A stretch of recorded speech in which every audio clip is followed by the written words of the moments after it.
Body language ఏంటి తేడాగా ఉంది.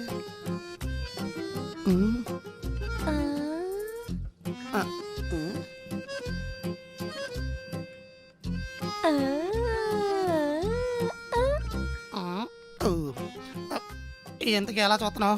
భయపడుతుంది. బాబు దగ్గరకు వస్తుంది, వెళ్ళిపోతాను. ఏవండి, జీవితాంతం ప్రశాంతంగా ఉండాలంటే ఏం చేయాలో తెలుసా? ఎందుకు తెలీదు? ఈఎంఐల జోలికి ఏఎంఐల జోలికి వెళ్ళకూడదు. మీకు ఎప్పుడు ఆ ఈఎంఐలు గోలే. మరి నేను ఎక్కువ కట్టి అయ్యే కదా.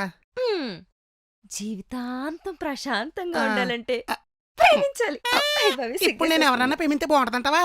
ఎవరినన్నా కాదు, నేను ప్రేమించినా బాగోదు. అక్క లవ్ ఫీల్ ఎందుకు బాగోదు? మనిద్దరం ఒకరినొకరం అర్థం చేసుకొని ఒకే ఫోటోలో పార్వతీ పరమేశ్వర్ లాగా అన్యోన్యంగా ఉంటే ఎంత బాగుంటుందో ఒకసారి ఊహించుకోండి. అక్కర్లేదు, నువ్వు చెప్తుంటేనే కడుపులో తిప్పుతుంది. వాష్రూమ్ వెళ్ళొస్తాను. ఏమైంది దీనికి?